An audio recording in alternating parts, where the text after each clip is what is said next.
What's good, YouTube? It's Victor SMC right here again. So, guys, today is another day in my life as a developing forex trader, documenting my journey here on YouTube. So, guys, I will greatly appreciate it if you hit the subscribe button and also turn on your notification in order to be notified whenever I upload my video. So, for today, guys, the market presented just a single opportunity which I executed but got stop loss hits. It's all good because losing is part of trading. My most focus is to follow my trade plan relentlessly and keep track of all my trade. I really feel like really feel like challenging myself, right? I really feel like challenging myself, thereby increasing my lot sizes. And this simply means that I'm going to increase my risk appetite.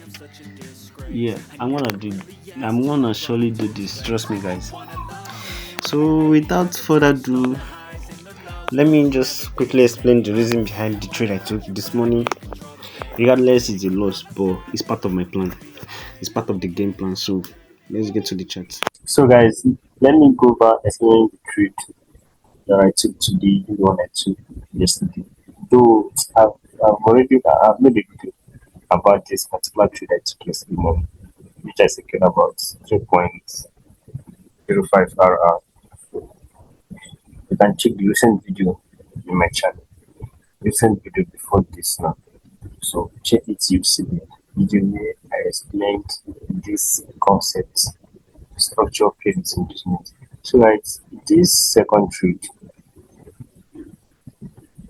I executed it, and the reason behind this trade, the reason why I took this trade is that I saw this liquidity sweep. Price swept this liquidity, gave us a break in market structure, created what an inducement. After the inducement, price left an extreme order block with an imbalance. Then guess what? Price tapped into this order block, gave us about 2 RR in profit. Give us about 2 RR in profit, then hit our stop loss. So typically, I didn't take my profits from that 2 RR zone. That's not my method of securing my TP. So I either wait for liquidity level or price go for my stop loss, TP or SL buys. So guys, that's it. Liquidity was taking a break in market structure, another inducement to confirm this POI. Then price tapped into it, gave us a little push in our direction, then fulfill it as a profit. So guys, this is the reason behind this trade. It's all good. Let's hope on to the next, right? So far as following our rules, sticking to the risk management plan, that's what matters. Right guys, do well to subscribe and turn on your notification to constantly get notified whenever I upload my video. Thanks guys. Bye.